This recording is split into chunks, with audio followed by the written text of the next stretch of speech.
този урок ще ти покажа как се използва инструментът Simpler и някои от основните му функции. Също така ще ти покажа как да използваме верижна компресия върху бас линия. Първото нещо, което ще направя е да забързам проекта. В случая сме на 120 удара в минута. Натискам върху ето този бутон тук. Ctrl-R или Command-M на Mac. Пише 127.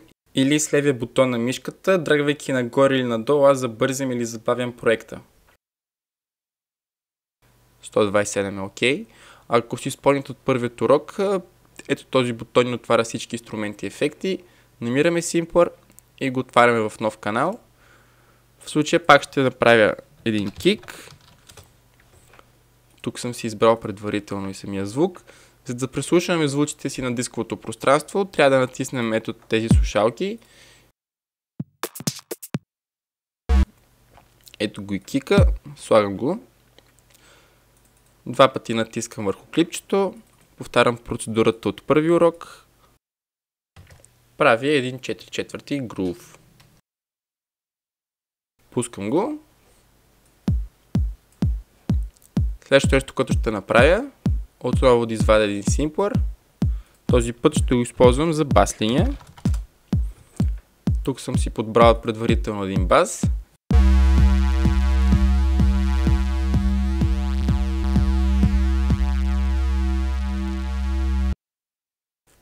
Сега искам да запиша в реално време бас линия.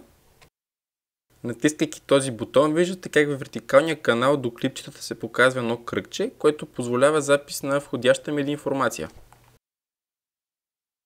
В случая имам един MIDI контролер пред мен, ще се опитам да запиша някаква по-елементарна мелодия, която ще използваме за бас линия.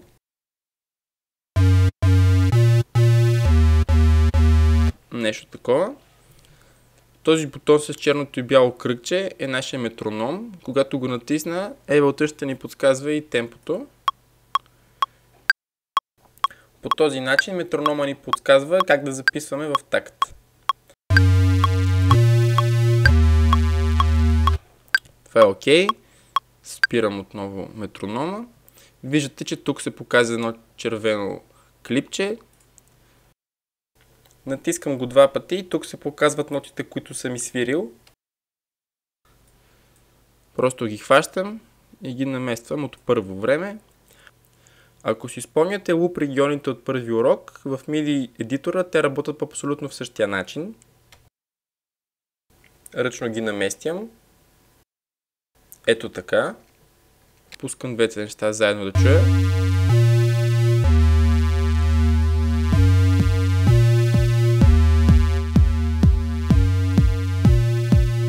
Сега това, което ни липсва, е да сложа една верижна компресия върху баса. Това ще стане, натискайки отново върху този бутон. Под ефекти намираме компресора, ето го, и го слагам непосредствено след Simpler. Това е самия компресор. Този триъгълник, когато го натисна, тук се отваря още допълнително меню, което се използва за верижната компресия.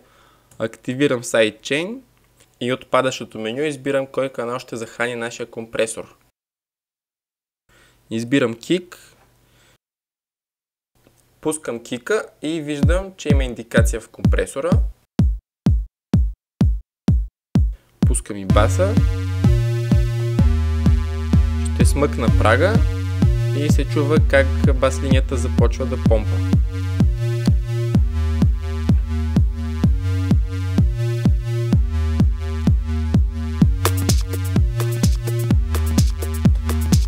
И по този начин се използва верижна компресия.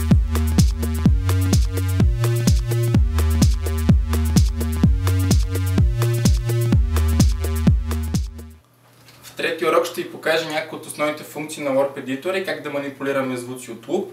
А ако искате да научите повече, разгледайте програмата на курса ни по Ableton M Live, където ще откриете и формата за записване.